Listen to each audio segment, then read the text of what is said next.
Good afternoon to all of those of you who are joining us from the East Coast. This is the Technology Association of Georgia Infrastructure Society panel on smart cities. And I am Jake Sherrill with Tier 4 Advisors. I'm excited to welcome each and every one of you. We're going to go ahead and start with a video from Malaika Rivers. Jessica, please go ahead and start that video from Malaika when you get a moment.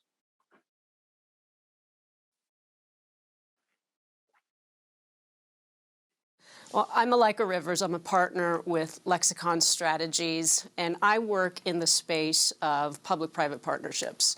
And specifically on the private side, it's commercial real estate.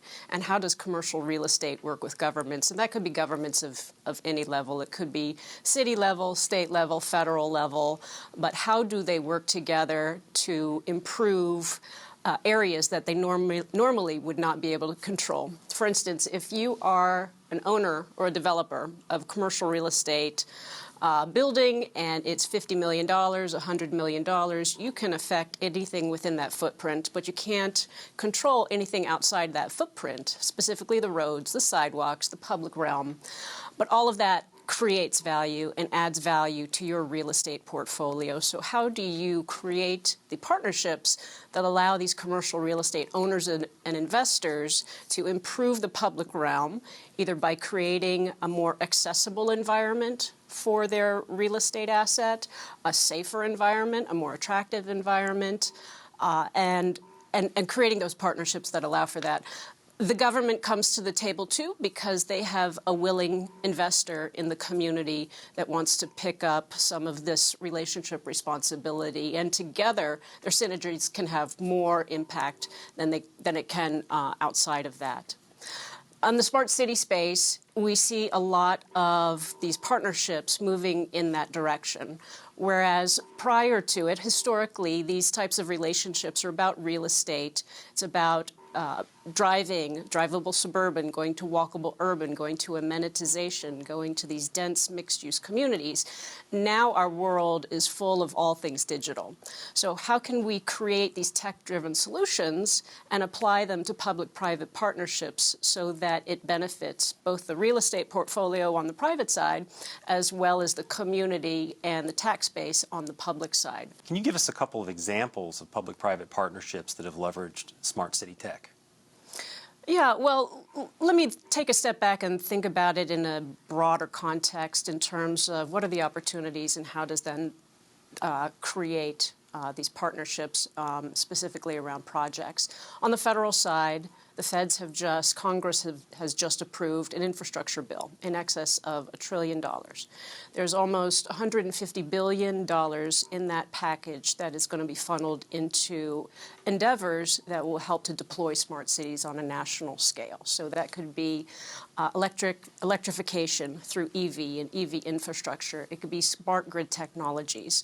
So that is money that is going to be coming out and deployed over the next few years that communities, cities, regions will be able to apply for in order to expedite getting these types of activities at scale.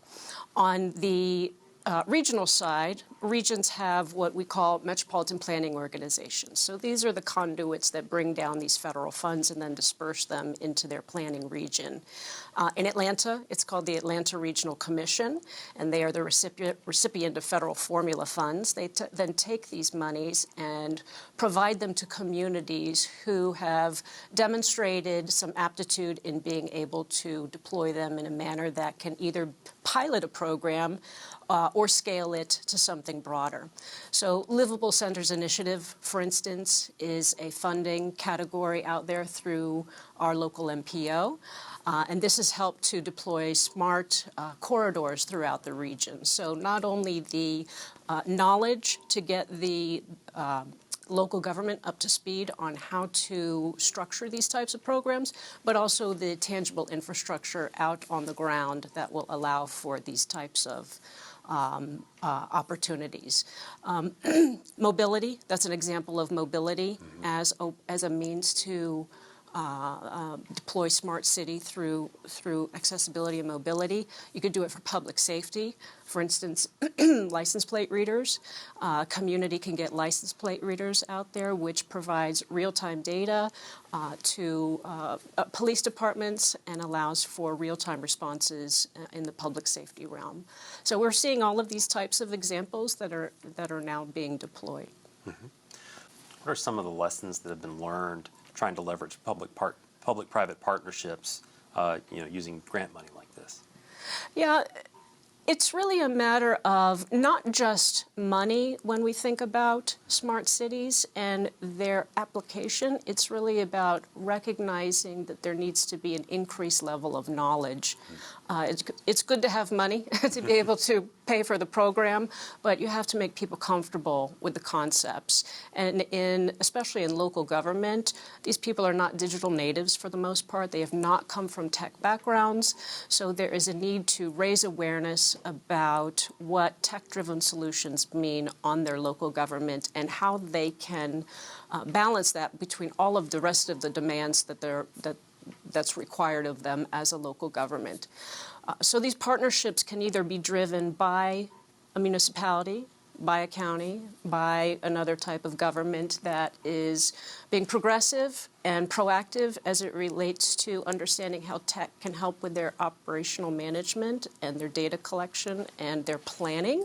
Or it could be a partnership where the private sector, a vendor, for instance, who has a new application, wants to come and show how well this application is going to make the operations of that city or that government run smoother. So they can come at it from different sides.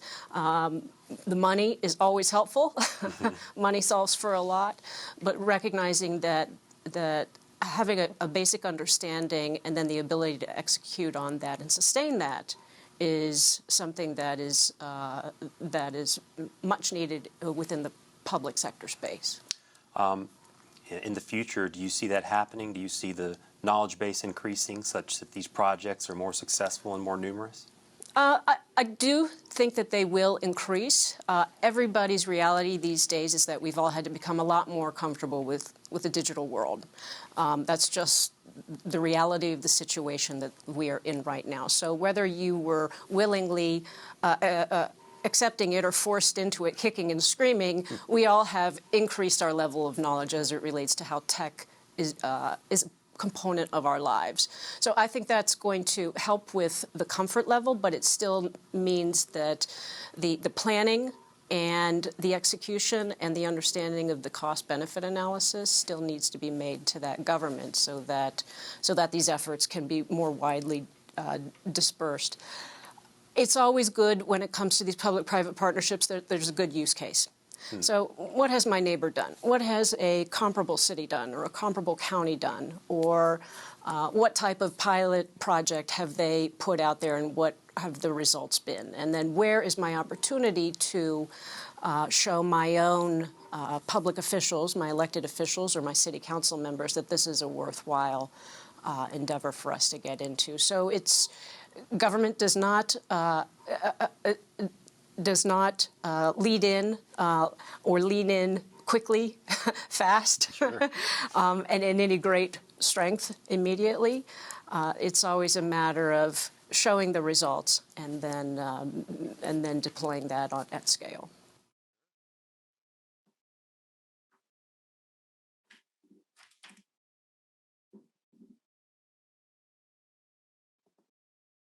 All right, fantastic. Great way to start out the conversation here, talking about the opportunity and the understanding of what smart cities might mean to all of us in the future. Needless to say, it's a fairly sizable opportunity to come. I think we all agree. So let's go ahead and start with some introductions real quick.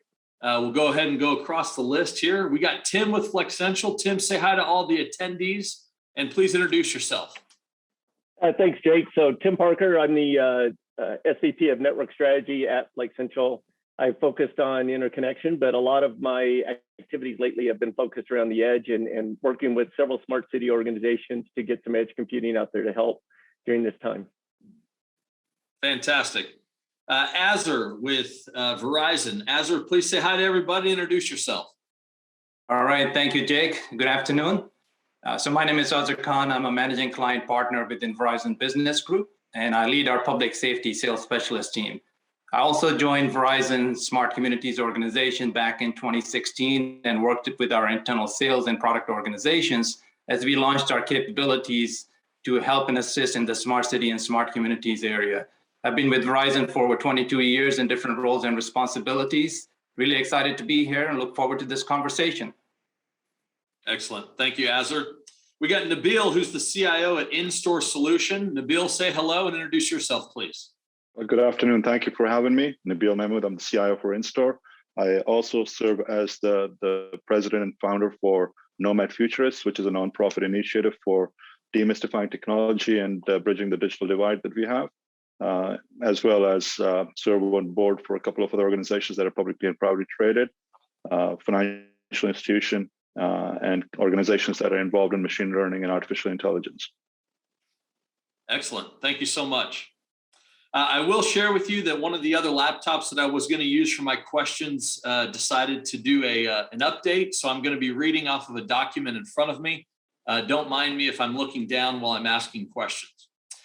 For those of you who have attended some of the other TAG or ATP events that I've moderated the panels thereof, you know I like to start out with some fun rapid fire. So bear with me as we get to know Azhar, Nabeel, and Tim with some of my fun rapid fire Q&A. Tim, we're going to start with you, and we'll go in the same order as we just did for introductions. Tim, what is your favorite shoe that you wear? You know, on a random day, you're going to go out and just have a normal Saturday. Are you putting on cowboy boots or a retro pair of Jordans or a pair of New Balance running shoes? What's your go-to pair of shoes for you? My go-to casual shoes are Saucony running shoes, even though I did the whole foot thing where they measure your how you walk and everything, and those are the best with the custom inserts. So I would wear those any day, but I do say it's a balance because I love to wear different Cole Haan type of shoes too, because they're almost like a dress sneaker. Indeed. Azhar, how about yourself? What's your go-to pair of shoes?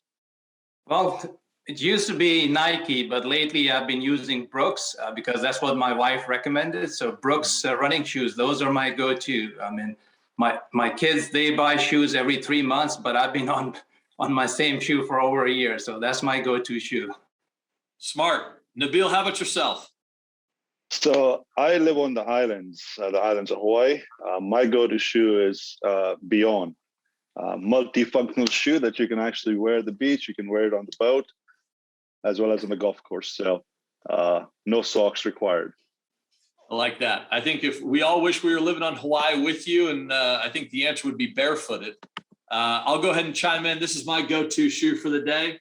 For those of you who know what that is, nice, comfortable, athletic shoe. I'm a sneakerhead. So anyhow, Tim, coming to you next. Mountain cabin or an ocean house? What is it?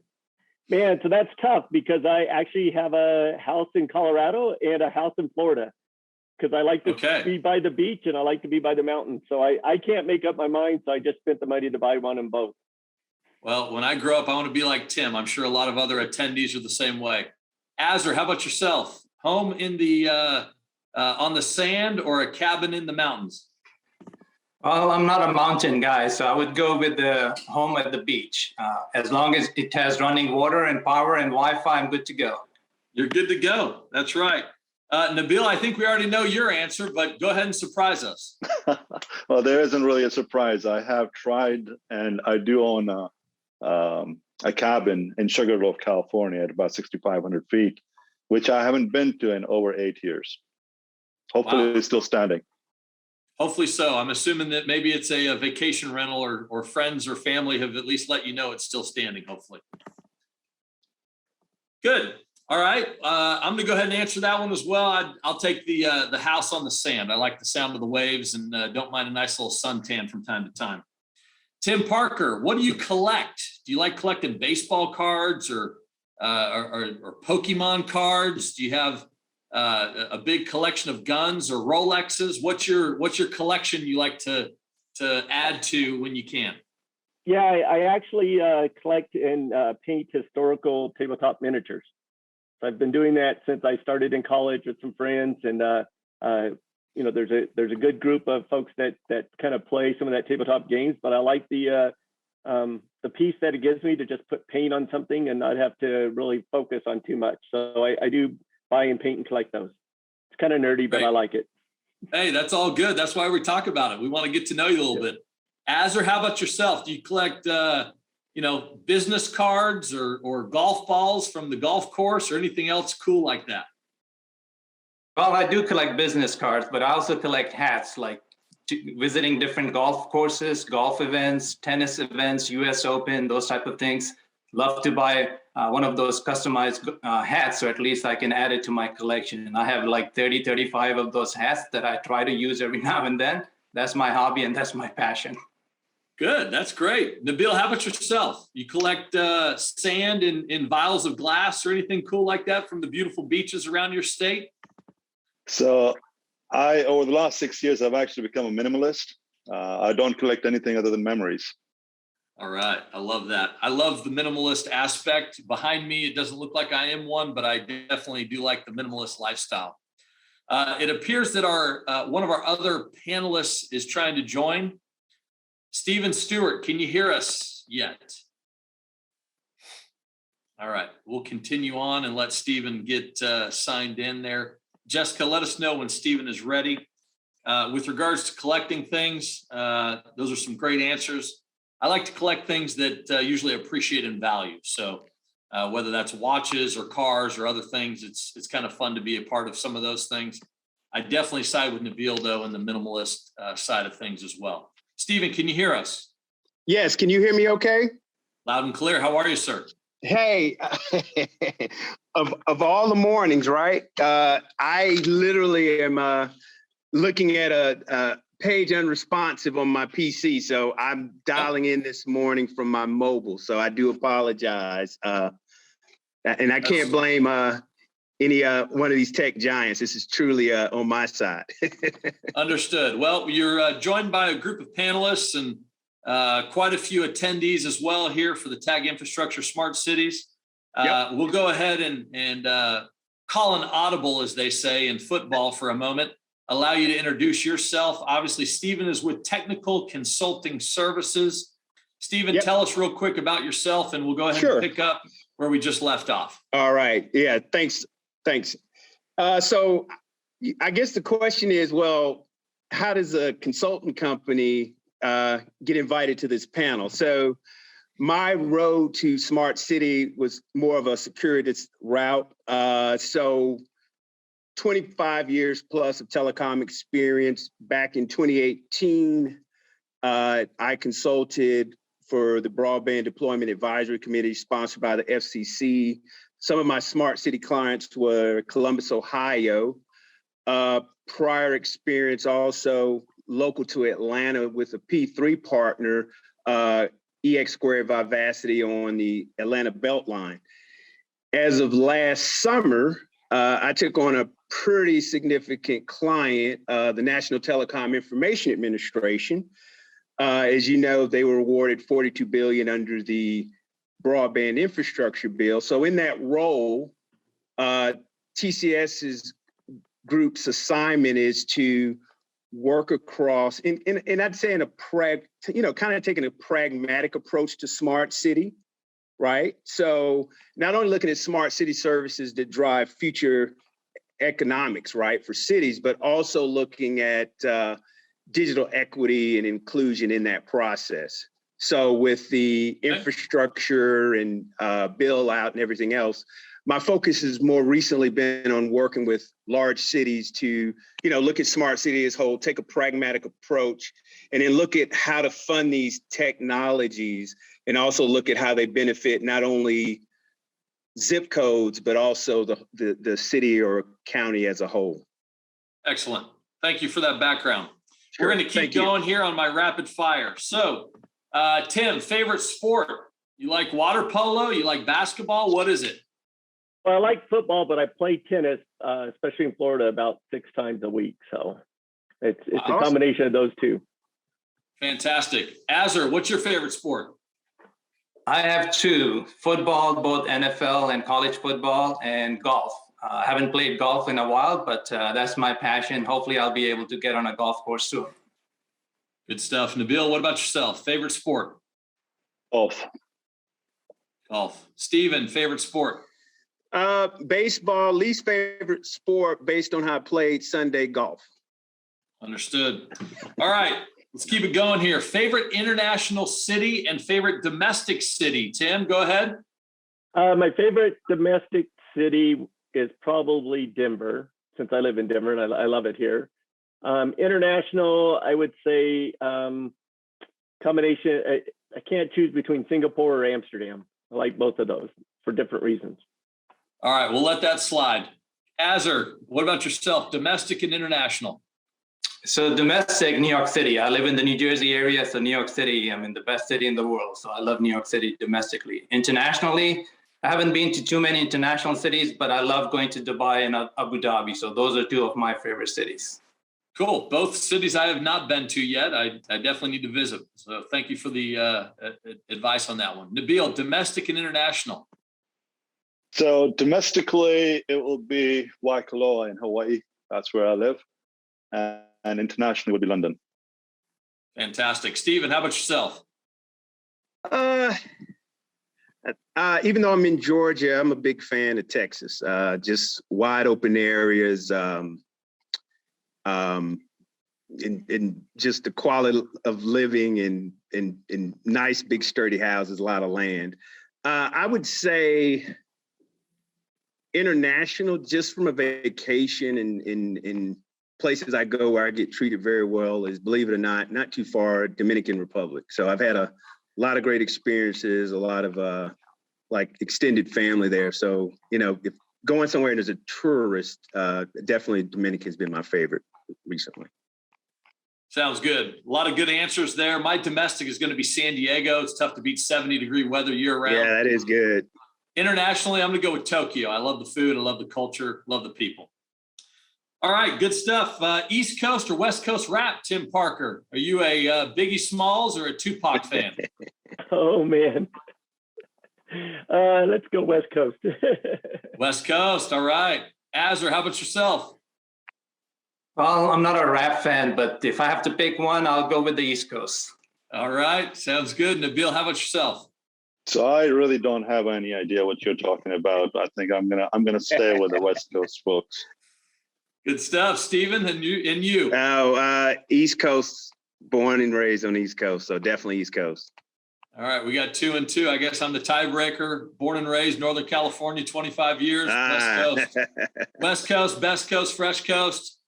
It's changed a little bit since I was a kid, but I digress. All right, a couple more, and then we'll get into the actual reason why everyone's here. But hopefully you're enjoying this. Tim Parker, what is your daily driver car? And do you have a fun car as well? Just for conversation. You know, we're having a good time here. It's a combination. It's the same car. So it's my daily driver is a Jaguar F-Pace, and it's my fun car. A Jaguar what? F-Pace. It's the SUV. SUV. Jaguar F-Pace Sport. Yeah. Good. Azhar, how about yourself? You got a daily driver and a fun car? Or you got both? I only have one car. It's the Lexus RX 350. That's our family car, and that's what I drive, and that's what I use on a daily basis. Good deal. Nabeel, I'm assuming you have a one wheel and a longboard, but maybe I'm wrong. Tell me. Oh, you're right. So I don't drive much, but when I do, I drive a 1997 U.S. military Humvee, fifth one in the production line. That is why I asked this question. I'm looking for something like that. That's cool. Steven, tell us about your Lambo. Sorry, just a Hyundai Genesis. So nothing, gets the family around, good gas mileage, good for growing kids. So. All right, good deal. Well, I'm a car guy. I'll just leave it at that. I think cars are fun, and we'll move on to the next question. One type of food for the rest of your life is what, Tim Parker? You can only eat one type of food for the rest of your life starting today.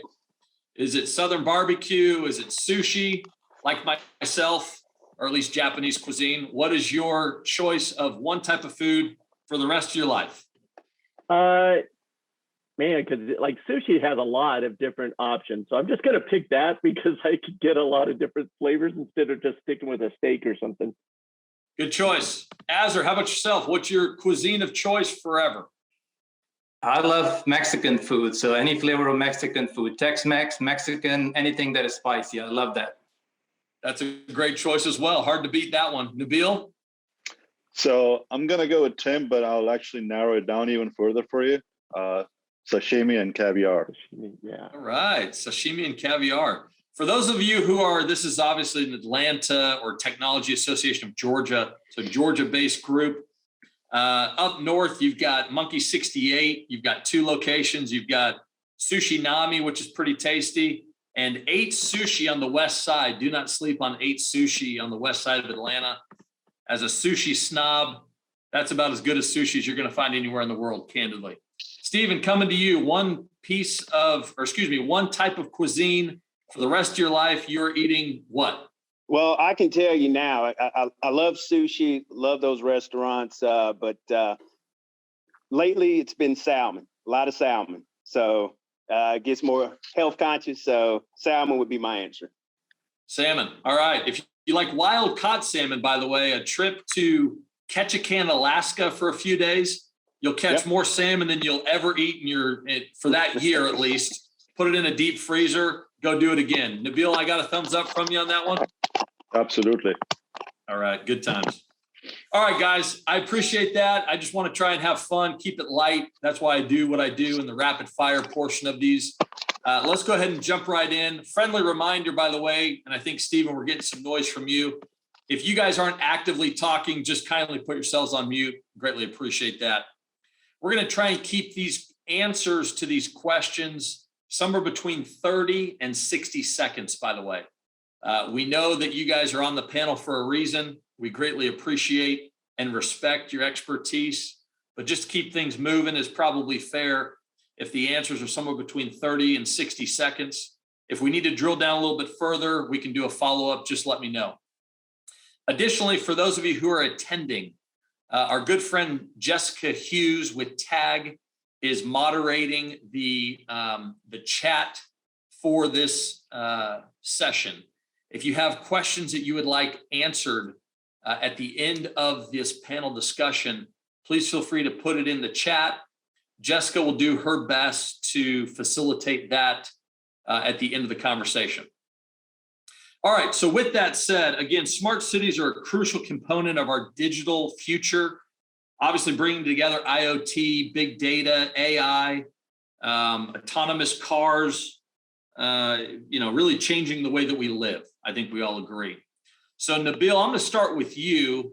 If you can give us kind of a little bit of a foundation of truly, and I think a lot of us are technologists. We see technology changing every day. We know what has happened in the last year and decade and more. But give us an idea of the size of this opportunity. Like, what does this actually mean?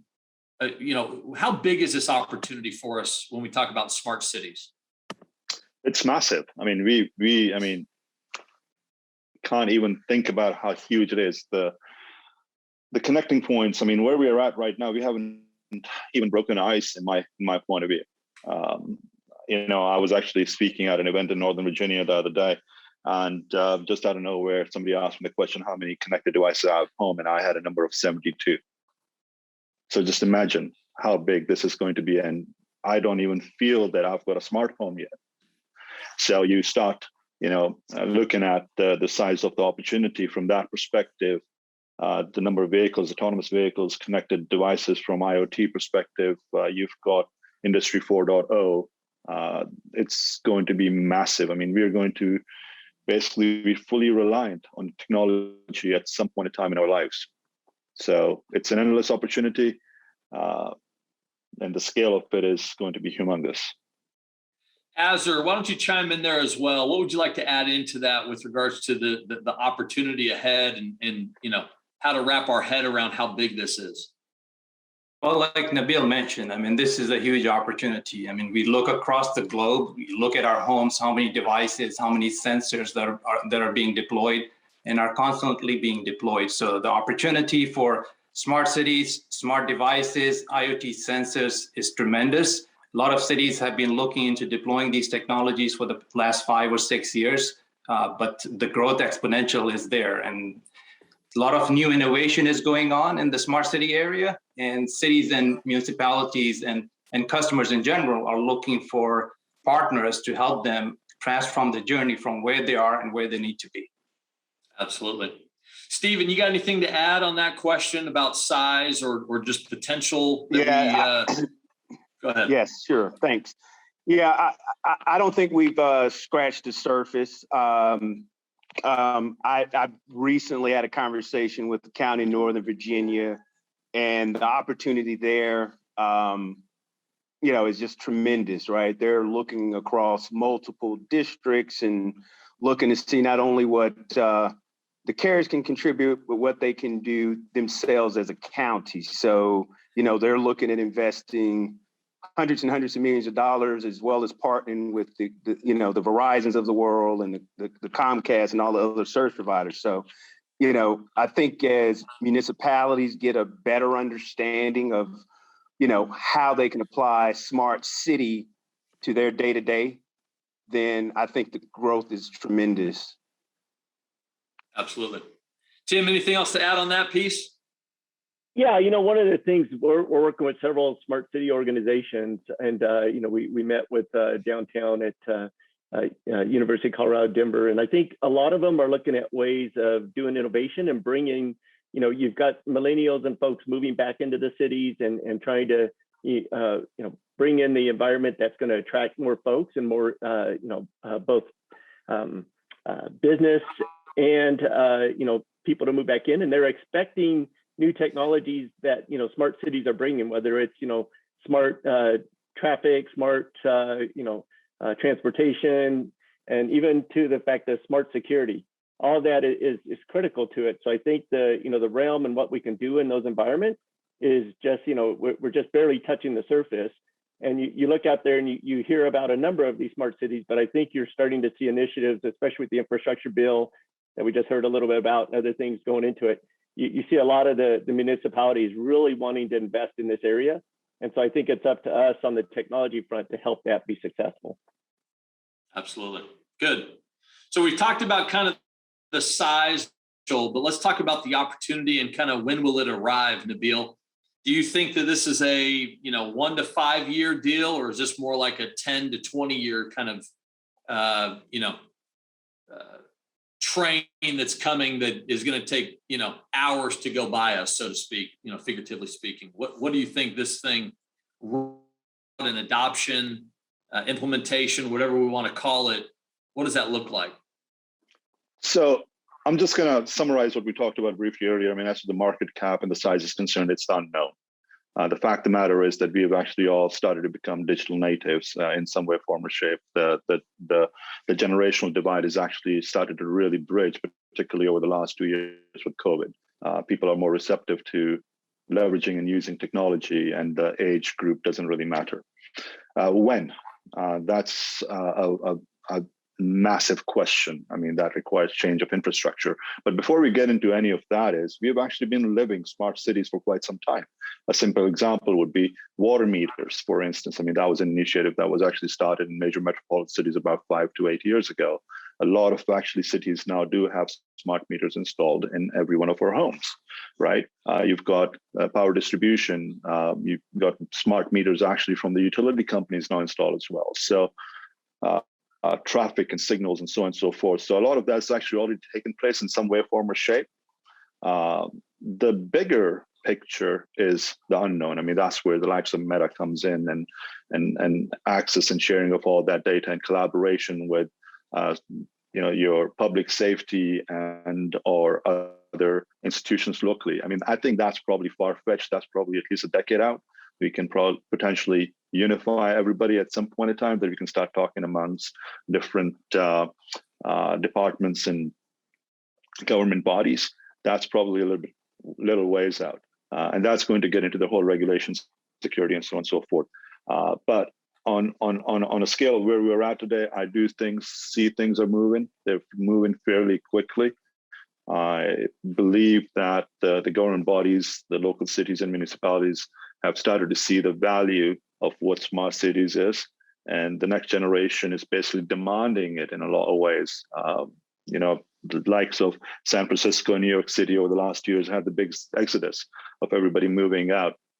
And I have started to see that those people are coming back with some of those initiatives that those cities and municipalities are taking. So it's going to be progressive. I mean,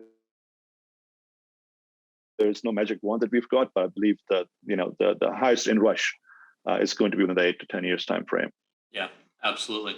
Stephen, you've had a lot of experience with the procurement process, the funding, kind of seeing this get passed, get through some of the red tape, I guess, for lack of a better term. Tell the group a little bit about that process. Who's funding this? How are things being procured? Things like that to those of the attendees that might want to be getting into this environment. Well, yeah, and I think we're in obviously interesting times. You still have your traditional P3 providers, but I think if we kind of draw the line at the infrastructure bill, now that we can also look at things like not only technology and innovation and workforce development, there's actually from a federal and state level, a need for a public-private partnership, a political subdivision, municipality, county, et cetera, and then industry, right? So I'd say going forward from a P3, what is going to be, at least from a funding perspective, is, they're going to definitely take into consideration those 3 characteristics for, getting any kind of state or federal grant money. So right now, I think what we've seen, at least at the beginning of the year, is a lot of these larger cities are kind of going through this assessment phase and saying, okay, what do we look like as a whole across smart city, across digital equity, and then trying to figure out where do they get that money from? Because right now you have, I guess some parts of CARES left, ARPA, as well as the infrastructure bill to, go hand in hand with P3, and then with all the technology and innovation that our great technical partners are providing as well. Right. Fantastic. Let's talk about security, right? It's always an interesting part of this conversation. Azhar, I'm going to come to you about this. Talk to me about how we, candidly secure these smart cities, and when we start talking about autonomous vehicles, and the trash pickup is autonomous one day, the public transportation bus is autonomous one day. How do we avoid, having domestic or international terrorists, taking over the city of Alpharetta, buses that are driving everywhere, and all the other things that go into play there? Let's talk about that. Yeah, absolutely, Jake. And that's a very critical topic that is being discussed as we speak, because as we have more and more of these devices, there are like billions of IoT devices that are deployed globally, and the number of devices that are being deployed on a regular basis keeps growing. So when you have these massive IoT devices, you obviously have a ton of opportunity for the bad guys to hack into those devices, because the exposure area becomes even wider. So there is a tremendous need to secure and make sure that we have security measures in place to secure these IoT devices that we are deploying. And there are different aspects that cities and municipalities are looking into. Cybersecurity is on the rise, so we want to make sure that the devices that are connected to the internet, they're properly secure, because they're capturing all the data that we want to make sure is going to be secured and it's going to be properly handled, whether it's going to be IoT sensors that are deployed for water metering, electric metering, any type of autonomous vehicles, public safety. We have cameras and shot spotters and gunshot technologies that are deployed across cities and municipalities. So there's a real demand, there's a real key focus area that we need to look into, from protecting and making sure all of those IoT sensors are prone from any type of cyber threats and cybersecurity type of risk. And there are a lot of organizations who are looking into best practices and putting together some sort of recommendations and access control and other security measures to make sure that infrastructure is fully secure. Verizon is one of the leaders in this area, and we have put together some best practices and recommendations that we have made available to cities and municipalities across the country.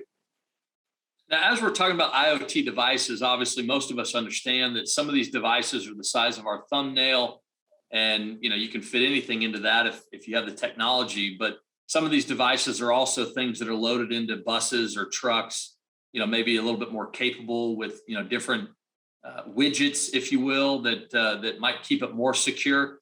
Is that accurate or inaccurate when you talk about the level of security? Is it a one size fits all for all IoT devices? Is it something for bigger or smaller? Is it something that's transportation related versus healthcare, stoplights versus water? I mean, what's the answer there? Is it that we just don't know yet? No, I mean, we know a lot about what needs to be done, and it's not one size that fits every aspect of IoT sensors. Like you mentioned, Jake, there are IoT sensors that are smaller devices that can be deployed on some other application. And then there are sensors that you deploy on a bus, on a car, the side of the street, like a video camera and so on and so forth. So the need and requirement for a specific device varies. So we need to look into specific aspects of what those devices look like, what those devices are capturing from a data side, and how to put together the best practice and the best solution and the best capability to protect those devices against any type of threat from a cybersecurity side and from a cyber terrorism perspective. So there are different enhancements, innovations that is being done across the industry to come up with some recommendations and guidelines. There are different standard bodies who are in place, like NIST as an example, and they have put together some recommendations for everybody to look into. So at least if they're deploying a device, an IoT device, whether it's a small device that goes in your phone, or whether it's going to be a device that's going to be deployed on a bus or at the side of the building or a city intersection, that you have those guidelines and recommendations available to you. And then depending on which way you want to go, you can use some of those implementations to make your overall smart city implementations much more secure, so at least it's prone from cyber attacks. Going off script a little bit here, I think that smart cities oftentimes are, maybe an idea for convenience. Sometimes, though, it is life or death when you're talking about transportation or healthcare. If someone were to, hack in and make all the Teslas on the road turn left at 80 miles an hour, or God forbid, something like that, does anybody on the panel want to talk about kind of the penalty that, maybe might need to increase, I guess, with the rule of law? Or is there any sort of thing that needs to change in government where, maybe people are held more accountable for thinking it's cute to hack into a system and change something like an oil pipeline or something like that? Any thoughts on that, Azhar? Well, I mean, governments across the globe are looking into all of those regulations within their jurisdiction and within their control, right? So within US, US government, federal government, FBI, and all of those agencies who deal with these type of threats, they're looking into domestic threats and also foreign threats as far as cyber attacks and those type of things. So they're looking to enhance the regulations. They're looking to create some more even stricter, stringent penalties for domestic as well as international, because as the trend that we see, a lot of these cyber attacks are coming from outside of US. So we need to make sure that if we can identify those sources and we are able to work with our international partners to make sure that once we identify that, we can have those people who are creating these type of attacks to be apprehended, to make sure that we have stricter penalties to avoid these type of threats to be available in the future. So for example, if somebody hacks into an autonomous vehicle system, or somebody hacks into like a grid-wide system and shuts down all the power in the United States, that causes a lot of problem for all the people living in a country. So we need to make sure that we have stricter rules, and we need to make sure that we can enforce those stricter rules and regulations to prevent this thing from happening in the future. Absolutely. Nabeel, I know you have a lot of experience in talking through this subject as well. What would you like to add into what Azhar's already touched on? I think Azhar has actually, touched all the core components of security. I think there's two elements that I would focus on. First of all, hopefully we can find the hacker. That doesn't really happen. It hasn't so far. So the rules are the rules. That's the nature of the game. However, what we need to do is address a lot of these things foundationally, whereby you've got these applications, and if they are talking to other platforms, organizations, whatever the case might be, we need to, protect it at that application layer and make sure that we're communicating with whatever that application is talking to. So you need to address every single element of the infrastructure. It's not just one. There's always going to be potential of attack from multiple routes. It's not just one piece that they can attack. I mean, they can attack it at the sensor, they can attack it at the device level, they can attack it at the data center or the edge site. I mean, there's so much that could go potentially wrong. So we need to all of us are here. I mean, at the physical layer, application layer, or at the device level, we all need to be on the same page with the same goals, and that is to ensure security of data and the integrity of data and accountability of it. So we need to work on the foundation. That's the core, in my opinion. And we need to, the way I look at it, I mean, in the industry that we are in, we need to be ahead of the hackers. We need to stay ahead of our nemesis, really. We can't be on the tail end, because that's when we're going to be extremely vulnerable. Absolutely. It's too late at that point. I think we all agree, for sure. So let's talk about the data center itself, right? So there's latency concerns when it comes to certainly autonomous vehicles. There's a convenience of latency concern when it comes to other things, I'm sure. There's plenty of other batch functions that probably, latency doesn't really matter for, with regards to maybe, how much water was used today. So that batch is done at midnight every day and it takes 5 minutes or something like that. Maybe I'm wrong. But Tim, I'm going to come to you. Obviously, the data center is tier 4 advisor side as well, but certainly Flexential data centers certainly also. Let's talk about edge computing. Let's talk about how it changes the data center, or even private cloud, or how many of these smart cities are even going to be using a public hyperscaler like AWS, Azure, Google, or others, Alibaba, overseas, to name a few. Does it make sense? Do you put a cabinet of colo gear at each stoplight, or is there hardware that's riding around on these trash collection trucks or buses,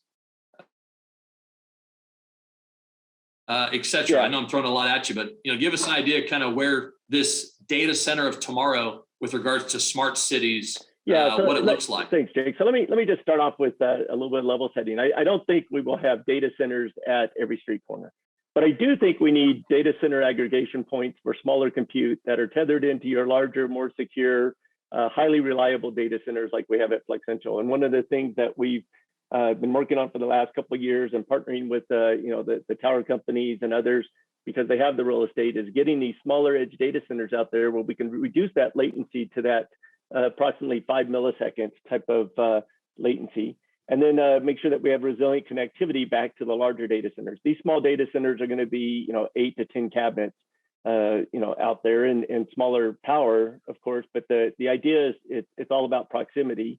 And as we've learned, if not in the past, I always like the phrase that networks become as critical as power nowadays. It's even more so now during the pandemic, and now as we move into smart cities, because of the hundreds of billions of packets that are out there. Even though maybe 95% of it will be acted upon there locally, you're going to have 5 to 10% of that has to go back to your hyperscalers or your core data centers. And whether, you talked about it, whether it's for long-term analytics or security reasons, data storage, things that you just don't want to trust to stay out at the edge all the time, because you need that ability to manage it. And I do think, and we're working with a lot of smart city organizations, and all of them are still using the hyperscalers, public clouds, to run some type of development. But what they are finding is that, and I'll take Denver as an example, to connect to a hyperscaler out of Denver, you're still going to go at least 1,000 miles away. And so now you're going to talk about a latency in an autonomous vehicle, for instance.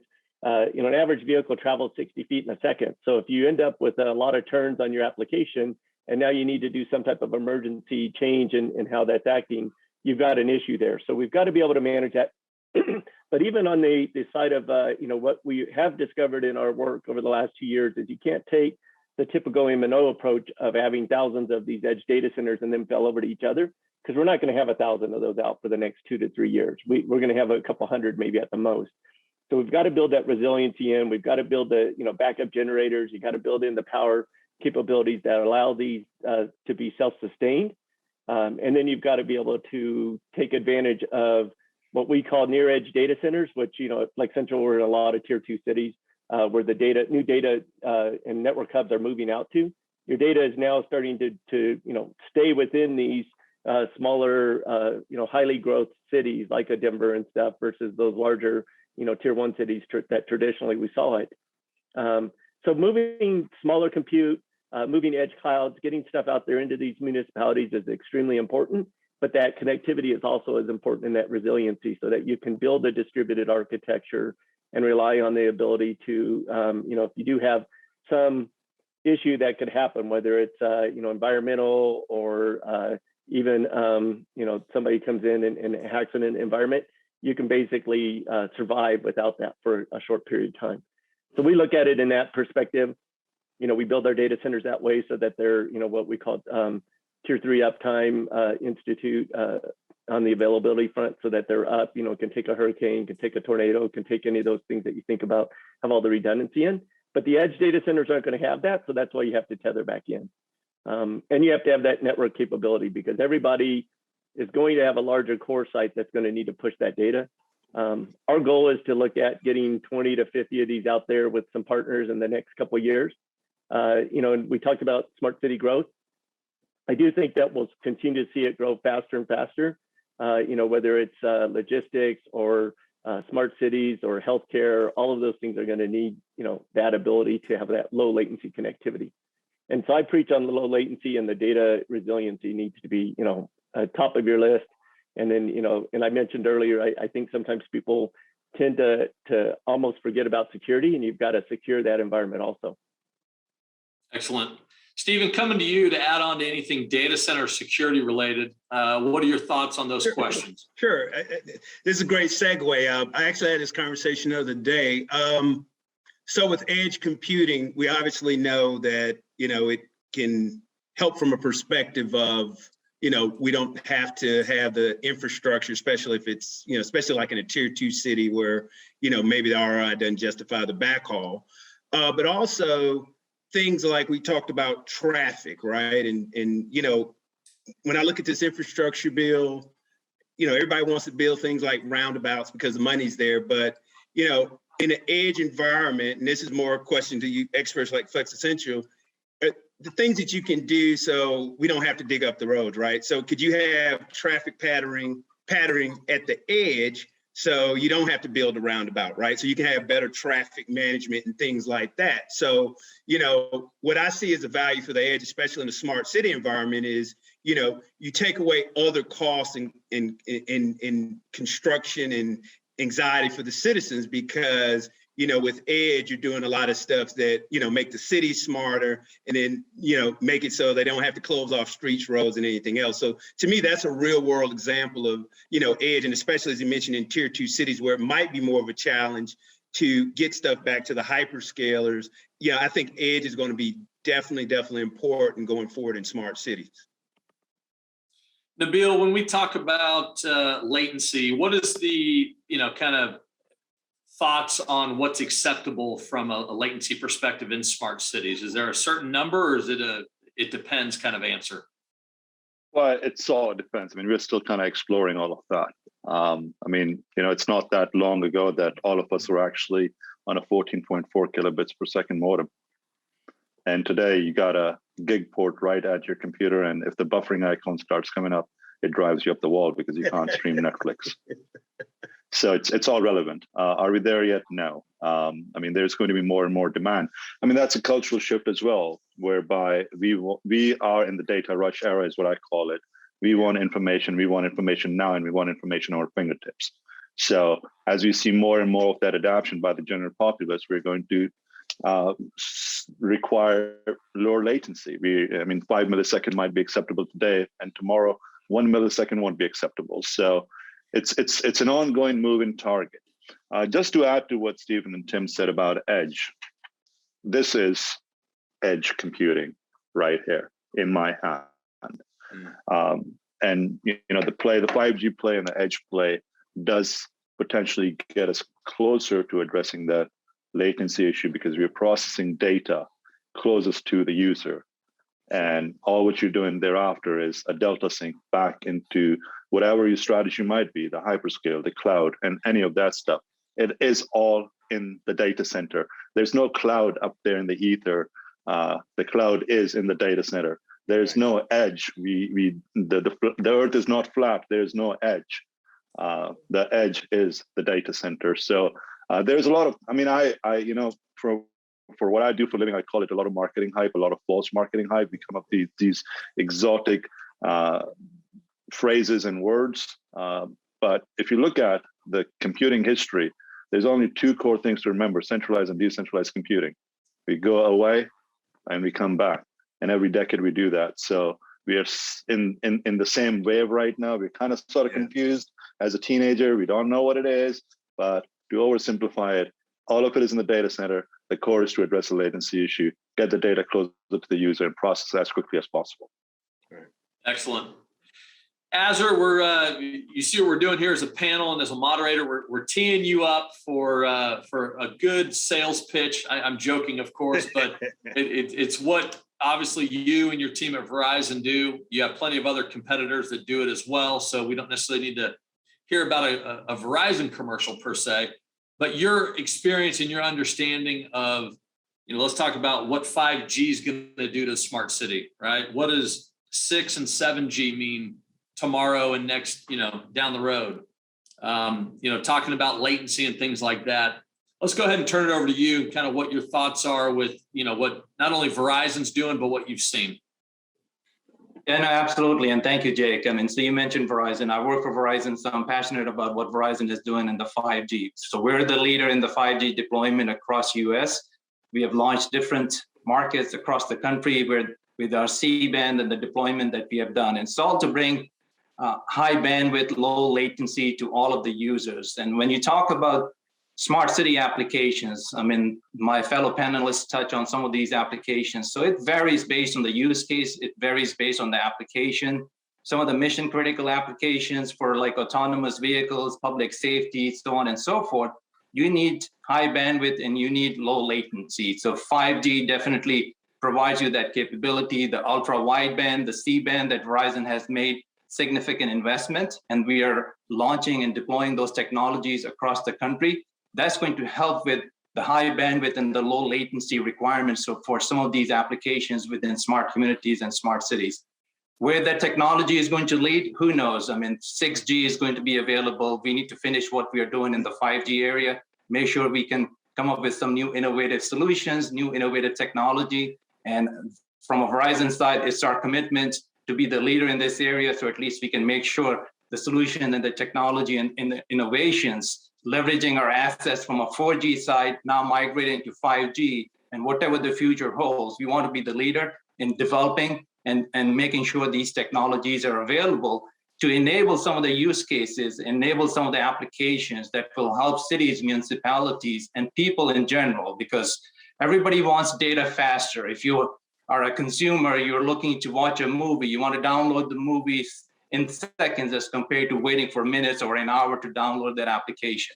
My kids play video games, and if there's any problem with the network, they start screaming. So even kids want higher speed and higher connection and faster throughput. So that's where the technology is heading, and Verizon has made a commitment that, hey, we're going to be the leader in this market. We have provided 5G to 100 million users in 2022. We're looking to add another 100 million users in 2022 and 2023. And we want to be the leader, and we are the leader as far as 5G deployment is concerned. So technology is out there, but Verizon is working with all the industry partners and the innovators to make sure that we enable the best solution and the best capability for all the users, including smart city applications and general consumers. Yeah, that's great. And shout out to Andy Smith, as well as Jessica Hughes with the Tag Infrastructure Society, as well as all the panelists helping out with getting all these questions, identified. Again, we'll move to the chat feature here in about 10 minutes. So if you have any questions that you want answers from our esteemed panelists before the end of this call, feel free to add to the chat feature there, and Jessica will help us accordingly. Tim, I saw you come off mute. How would you like to add into that piece? Azhar said a couple of things, especially in gaming. I used to always joke around that latency is a killer, and in gaming that's always the case. But one of the things that we've started phrasing a new phrase is slow is the new down. So all of us, right? I mean, it's if you don't get a response to a query or to even a search on Google, you're trying to figure out what's down, and it could just be slow. And so we're an impatient society. I used to when I worked at PayPal for a while. We built out their network, and our goal was to get under 3 seconds for a payment. Now I would tell you I would probably hit refresh, even though I know better, if it took me 3 seconds to finish my payment.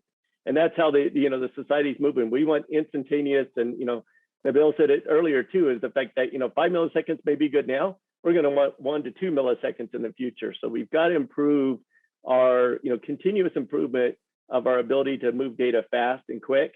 Of course, we're looking at 400 gig technologies, 800 gigs around the bend. 5G should help us with a lot of the moving stuff in, but that still means from a network standpoint, all of that means more and more data is going to be ingested into these, the transport, and we've got to figure out ways to manage that more effectively. Stephen, I saw you also take off mute. What would you like to add into that segment? Well, just picking up on what Tim said, one of the things that we're discussing all these smart city applications and technologies. I guess more to the panel and what I've seen, how are your municipalities internally managing all of these different technologies? Is there a framework that they're using for IoT, for edge and everything else? So, I know that's going to be a big challenge. It's really not the technology partner that's the delay in a lot of these technologies. It's the municipalities being first able to understand and apply these smart city applications, but then executing on it, right? So as we look across all these applications and develop this smart city framework, and I don't know if, Denver or some of these other cities, how are they addressing that? Is IT putting a set of guidelines together to say, hey, if you want to deploy this, you need to address X, Y, Z. So it's more of a question than an answer for me, my perspective, but I'm just curious to ask the panel if that's something that they come across daily with, all these great smart city applications and IoT devices coming online. Sure, I love it. One of our panelists asking the question. I could have put myself on mute. Nabeel, we'll start with you. Nabeel, what are you seeing to answer Stephen's question? So where there is success, the message or the initiatives driven by the leadership. Yeah. IT wishes that they have everything. They've got the coolest gadgets that they can play with and just roll it out. And we live in the repo man's world. Right. But where these have been successful and will continue to be successful is the leadership of that city or the municipality. And those people understand the value of technology. They understand what needs to be done at what point in time, and how do they gain confidence of the consumers or the residents of that city. And why are they doing that? I mean, if it's just left to IT guys, and all of us are, I want the next coolest gadget. Right. Why do I want it? I don't know. It's cool, right? I can play with it. It goes faster, whatever the case might be. But the leadership of the city or the municipality needs to be the force behind the future and the success of their institution or the city. Yeah. Azhar, we'll come to you next. What are your thoughts on Stephen's question? I agree with Nabeel. So it starts with the leadership, whether it's the mayor of that city or municipality. And a lot of cities and municipalities have also created this new office, which is known as the Chief Innovation Officer. And really the role and responsibility for that Chief Innovation Officer is to look at some new technology, some new innovative ideas, new partners who can work with them to come up with better ways of implementing solution and technology. So as long as you have buy-in and commitment at either the mayor's level or the Chief Innovation Officer level, IT and all these other organizations will fall behind, and they will follow the lead from the mayor's recommendation. And they will try to find partners who can work with them and help and assist in deploying some of these solutions and the mayor will be able to find some funding. He or she will go find for funding, whether state funding, federal funding, whatever the funding mechanism is available. But it starts at the top level. You need to make sure that you have agreements, buy-in, and commitment at the top level. And that becomes, once you have commitment at that level, then it becomes easier for the rest of the organizations and their partners to collaborate on the smart city front and a framework for that given city or municipality. Tim, anything else to add in there? No, I totally agree with Azhar. I mean, we work with Lake Nona, which is out of Orlando area, and they have a chief innovation officer. I report up to our chief innovation officer. I'm part of the innovation team, and it's there. I think the one thing though that, and I saw in a chat earlier, somebody was asking about demand for contractors or pro services. I think this is where those pro services can help these cities, because in working with them, they all have kind of a different view and perspective. And they need, we don't have standards around some of this yet, like we do in the network and other things. So we need to go out there and start getting people to do consistent practices and lessons learned and share, how they were able to secure it. Because in the end, it's going to impact us all if we see a breach or something that really causes an issue, and that'll just set us back in our timelines to deploy. People will get cautious. You'll get the naysayers saying, I told you there's, here's the issues with it. It doesn't work like it should. And so we need to be really on top of our game with this. And we need to make sure that, people are following some good, consistent best practices. All right, so taking the theme from the early part of the call where we did a little bit of a rapid fire, I'm going to add a little bit of fun to the next couple of minutes. My curiosity is, when are we going to be kind of like Back to the Future 2? If you've seen all three of the video movies, you kind of know the differences here, right? So we're not talking about the mid 80s. We're not talking about the old Western times. We're talking about the future for Back to the Future 2, the hoverboard, a few other things, right? So my question is, for those of you, for whatever panelist wants to take this, when are we going to jump in a car and drive from Alpharetta, Georgia to the airport, a matter of a couple of feet away from the car in front of us, sort of smart city technology? It's going to take us maybe 15 or 20 minutes instead of 2 hours in traffic. Who wants to take that? Are we 5 years away from that or 50 years away from that? Nabeel, go ahead. Well, so I love George Stenson. Yes. Yeah, I mean, that's something that I grew up watching, right? And it would be wonderful to live in that era. How far is that? Based on where we're at today and foundationally how the infrastructure is designed, I think we're at least a couple of decades out. So I probably might be walking with a cane into my smart car that can fly across the country. So I believe it's at least 2 decades out. We are going to start seeing significant changes over the next decade. It's like when I look at, and the reason behind that is iPhone is how old? 11, 12 years, if that. Right. And look at what we can do today. I mean, you've got almost a terabyte of compute available right on this device. Isn't that amazing?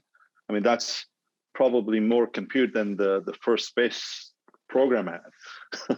So it's changed dramatically very quickly. And I think what we are talking about here, the futurization of travel, from smart cities to the lifestyle that we are dreaming, it's going to be on an accelerated path, but it's going to be at least a couple of decades out. There's a lot that needs to be done between now and then. Right. How far away are we until the public transit system doesn't have a human driving the bus? Azhar, you want to take that one? What are your thoughts?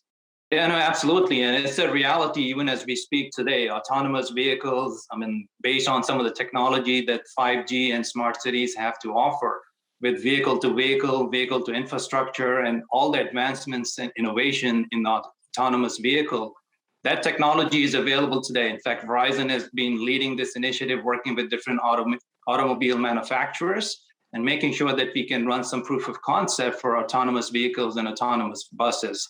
So it's available as a concept. There are a lot of proof of concept that Verizon has been working on. When it's going to be available for general use, probably, I would say, in the next few years. Let's see how the infrastructure is going to be built, how how widely some of these technology and connectivity options are going to be available when 5G becomes nationally available, ultra wideband, some of these low latency applications that require for autonomous vehicles and autonomous buses. We'll see very soon, in my opinion, over the next couple of years, some of these autonomous buses or driverless buses, which are going to be safe, that rely on some of the technology and innovation and leverages 5G and some of these low latency type of applications to run those buses without any drivers. So I would say in the next few years, reality is here. We're doing a lot of testing with different manufacturers, and we are running proof of concept. In fact, we have driverless buses at different Verizon campuses as we speak today. So it's a reality, but it's going to be at least a couple of years before it becomes a much wider reality.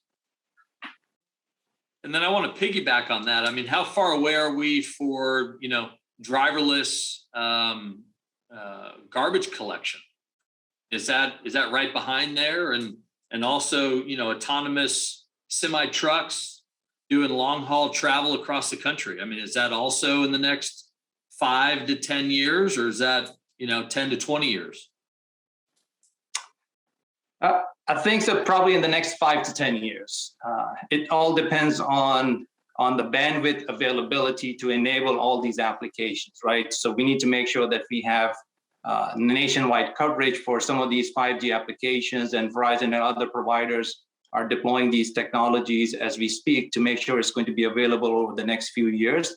But there are other advancements that are going on outside of just deploying 5G and innovation in automobile and other aspects of IoT and smart cities. So I would say in the next 5-10 years, a lot of innovation work, great work that is done across the industry that will help enable some of these use cases that you just mentioned, whether it's going to be available on a national basis or maybe at a regional basis, depending on how innovative or creative that given city or municipality is going to be to make this driverless garbage collection available based on the technology and capability, or these semi trucks driving across Interstate 95 from Miami all the way to New York City. So I think maybe over the next 5-10 years, but maybe sooner in some of the local municipalities and regions. Yeah. The reason I asked that question, I'm sure a lot of the attendees are curious as well, right? We talk about smart cities, we talk about technology advancements. A lot of the reason that a lot of this advancement takes place is because of convenience, right? Azhar, you were joking about your kids playing video games, and if there's any latency, they scream. The reality is that's not life or death.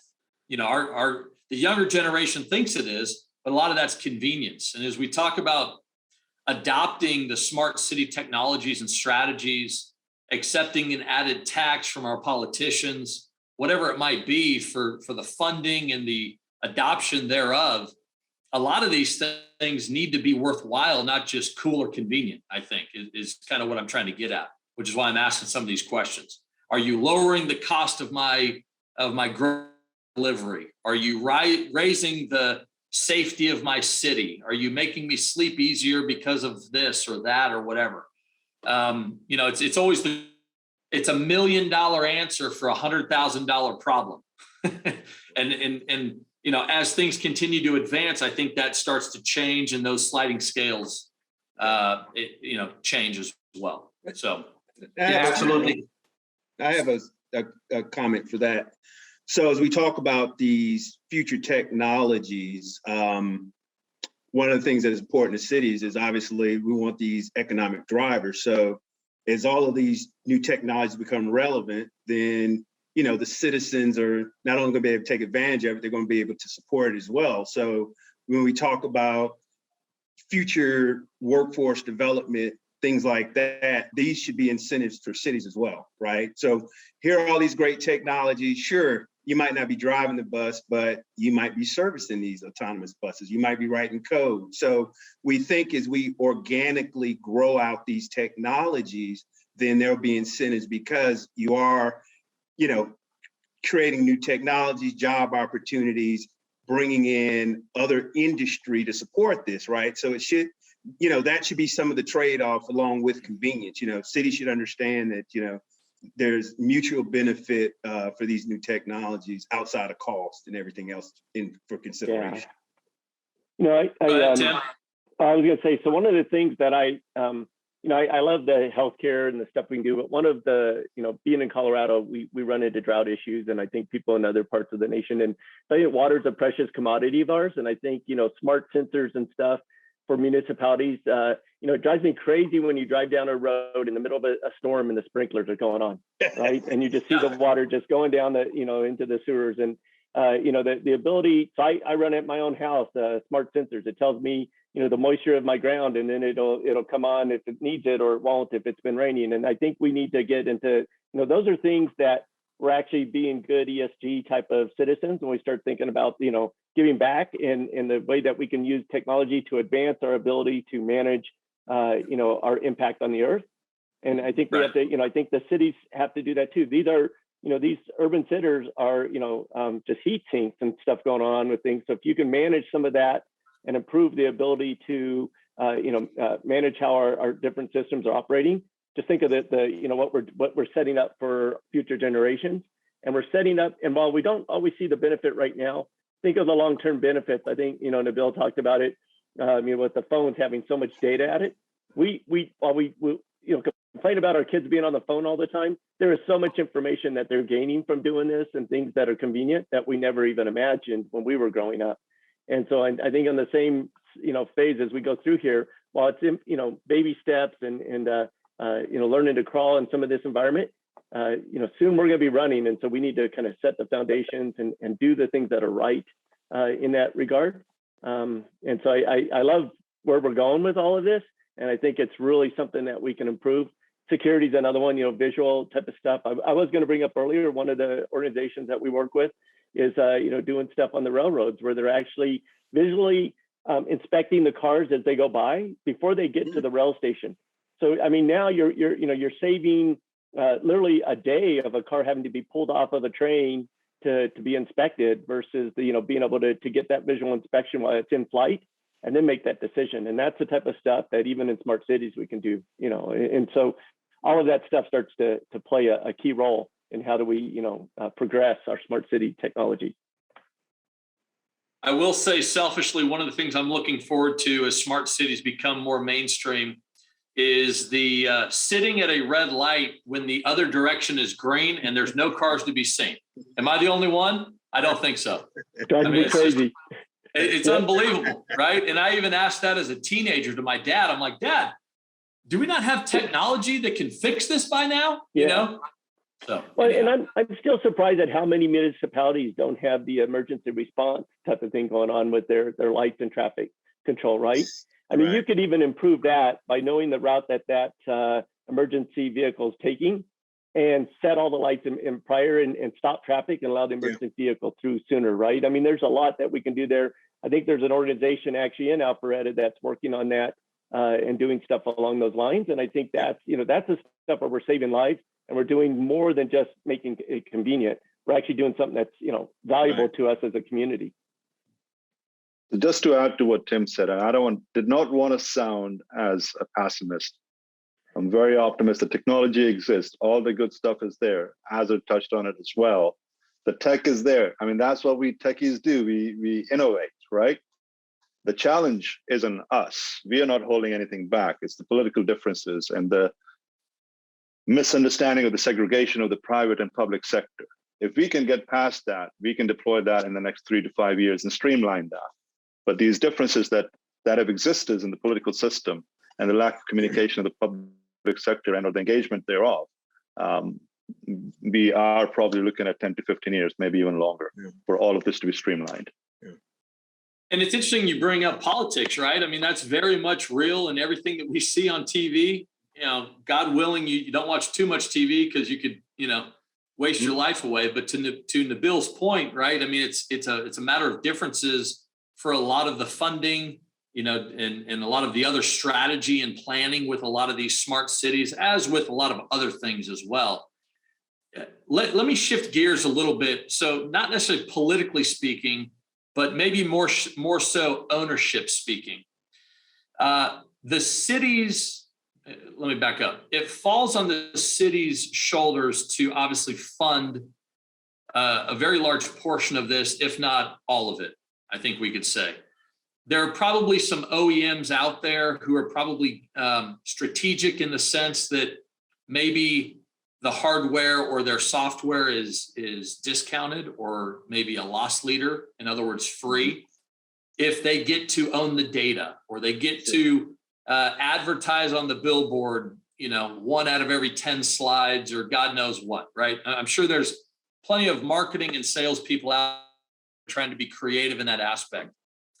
When we think about smart cities, who is going to own, and is that part of kind of the rules that we're writing up as we go along with this long term? Does the city own that data? Do we still own our own personal data as we drive our cars around our hometown?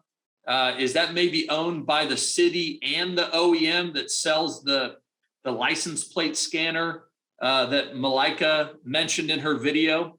Who wants to touch on that for a moment? Any thoughts on that? Oh, I can imagine the number of lawsuits we're going to have.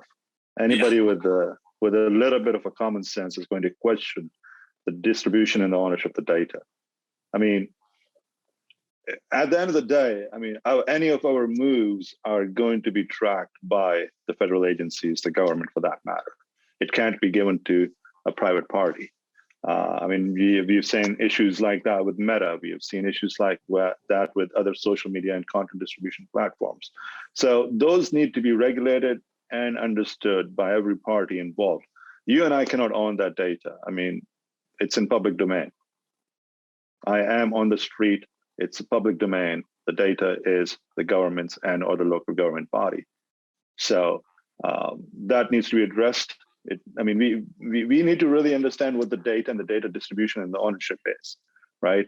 GDPR, CCPA, and all of that actually need to take the initiative and address that at a high level. And it's a much broader conversation than this.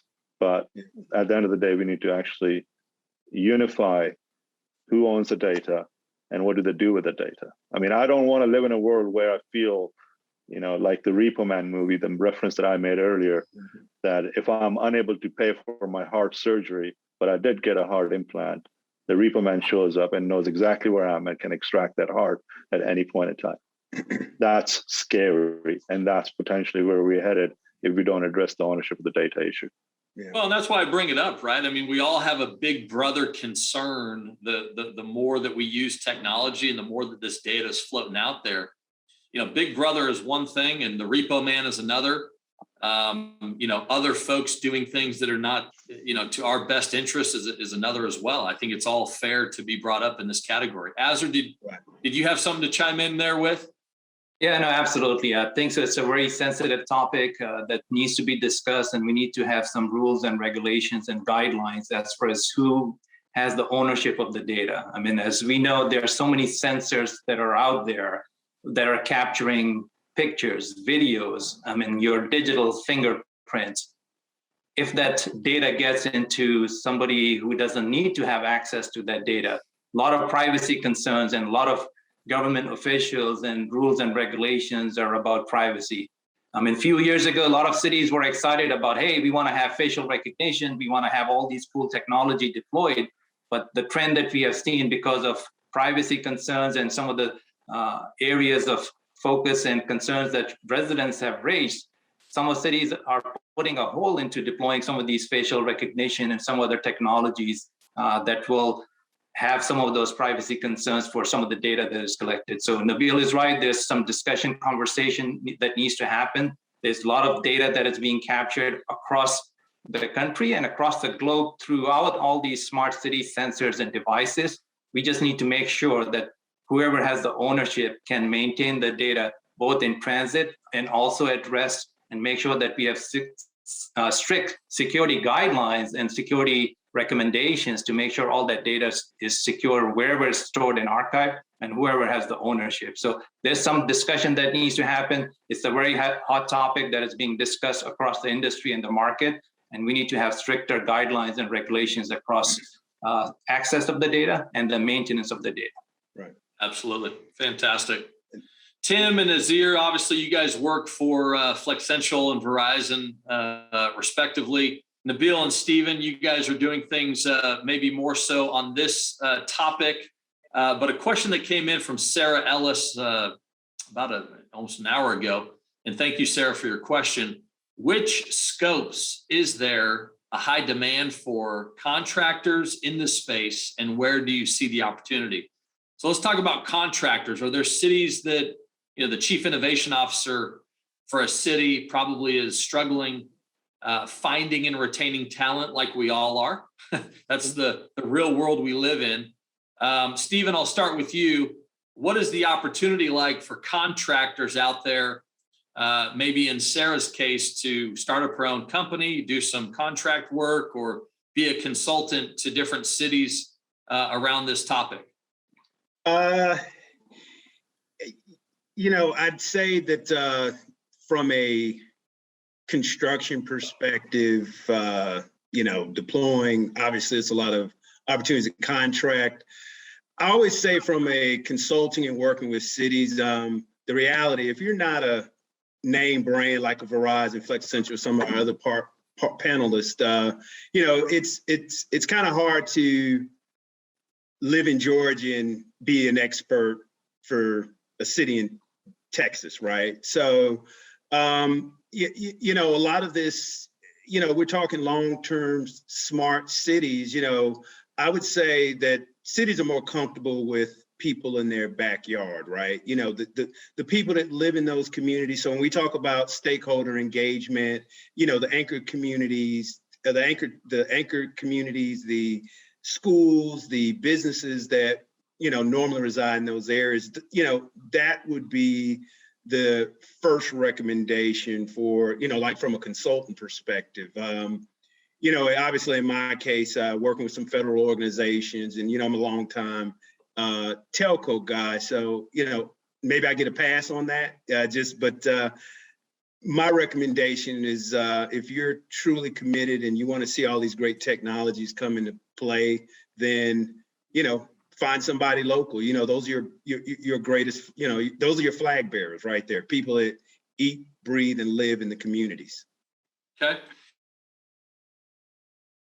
And Nabeel, obviously you're in Hawaii, but I'm assuming you have clients all over the country or even all over the world. So how do you overcome the local point that Stephen just made? And what are your thoughts on the opportunity for contractors in this space? So the footprint is relatively global. Unfortunately, I only get to spend about 15% of my time in Hawaii. I don't complain about it at all. As far, I agree with Stephen. Of course, you've got to, eliminate. Well, for starters, let's start with what we have learned over the last 2 years is that there is a lack of talent pool available in the industry that we are in. There aren't enough people, simply.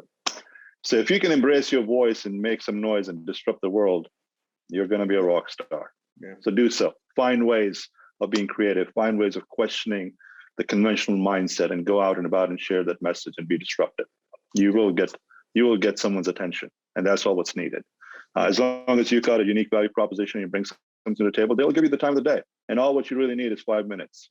So don't doubt yourself. Be creative. Go out and shake the world. That's what's going to make the difference. That's how I do it. I'm totally disruptive. I question the conventional mindset, and I'll sit down and have a chat from, a green field to what's the bits and bytes of computing. So that's the way I'll approach it. And another way of getting around that is do your research, figure out what the initiatives of cities are, who's engaged, what are you doing? Again, I'm not the sales guy, but I'm just a very curious person. I want to learn. I want to connect the dots. And if you can do that, you'll find the opportunities and you will get in for the right people. There might be some competition. Change that, convert that competition to co-opetition. Work together. We all have one chance. Let's try to do it right and do it right the first time. Excellent. And I'm not running for office. That's right. You're not running for office. Okay, well, that's good. Hey guys, we're getting the hook here. I appreciate everybody's time. I always like to tie a nice bow on these type of conversations. So for those of you who need to bail, go right ahead and bail, but we're going to go ahead and tie this off. Tim, let's come to you first. Kind of a 30-second recap. Talk about anything you want to discuss. Tim Parker, you're first.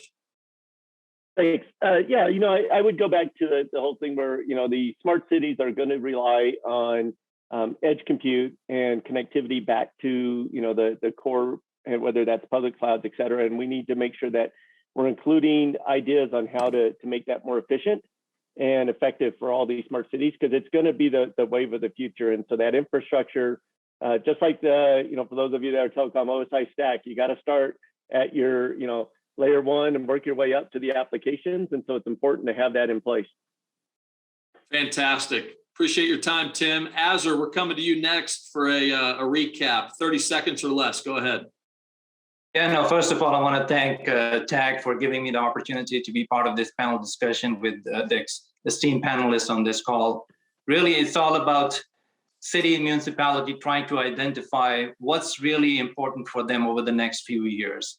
Think about from a city and municipality side, whether it's the mayor, the chief innovation officer, what are the areas that they're trying to focus, how they're looking to innovate their city, what type of talent that they're looking to attract, and then find the partner who can help and assist them in transforming where they are today to where they need to be in the next 4 or 5 years, and look for that partner, whether it's the technology partner or a consulting partner or whatever the case may be, and work with that partner to help innovate and co-create some of these solutions and capabilities.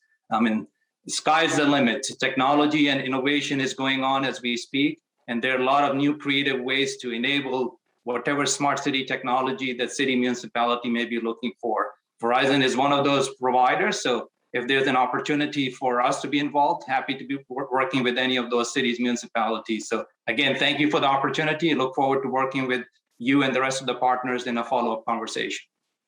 Absolutely. It was our pleasure. Nabeel, coming to you next, a little recap on the conversation here.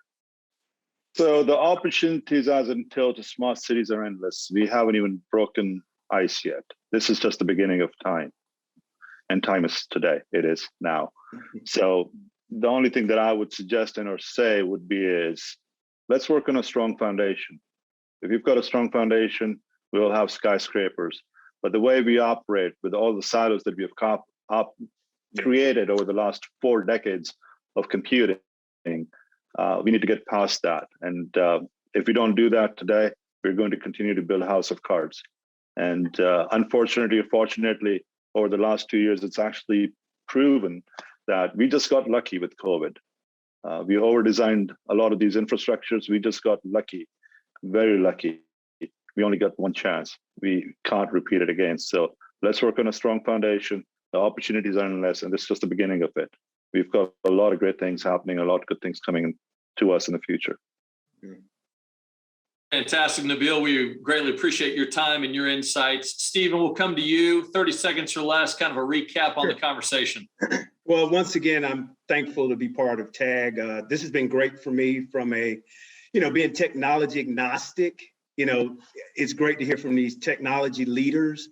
And as I go forward, what I'm looking at TAG as my stakeholder group. So as I go across to these cities and I run across these scenarios, I have no problem bringing these tech and thought leaders to the table, because it's all about, getting past these barriers and getting to an implementation, right? So, sometimes they say, we live our life backwards. So, shared experiences help a lot with deploying all these smart city technologies, because, there's so many that's going to come out, and, cities are, inundated by OEMs and everything else. So, for me, it's important to, be able to look out at these thought leaders in smart city and share their experiences and, help us, get to these skyscrapers and autonomous Jetson-like, scenarios. So that'll be fun when we get there, won't it? Yes. Hopefully it'll be in our lifetime, just for fun.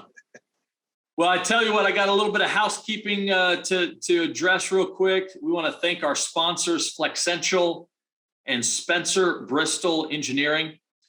We also want to thank all the panelists as well. Shout out to Jessica and Andy for assisting with this event. I guess it's my duty and pleasure to also tie a little bit of a bow on this conversation. As Nabeel said, be loud, be disruptive. I love that advice for all of us. Personally, I think if politics are going to be attached to innovation in smart cities, I think we're in trouble. I personally think there needs to be a higher level of expertise. I think once it gets granular into the federal level as well as the state level, God knows the county and the city level, there's, this is unprofessional to maybe say, but I'm gonna say it anyways, it's a pissing contest in that side of the world from a political standpoint. I think we as society members have the right to expect more from our politicians, not only, again, staying out of the political side, but I'm talking about innovation and smart cities. So for those who are listening in, or maybe some of the panelists, I think we need something higher, something greater, something more expertise level. So it's not a political conversation, but more so an expert level conversation as to here is how you succeed as a city to implement smart city strategies and go forward plans. Sure. Whether that's budget concerns or conversations, whether that's OEM purchases or software conversations or what have you.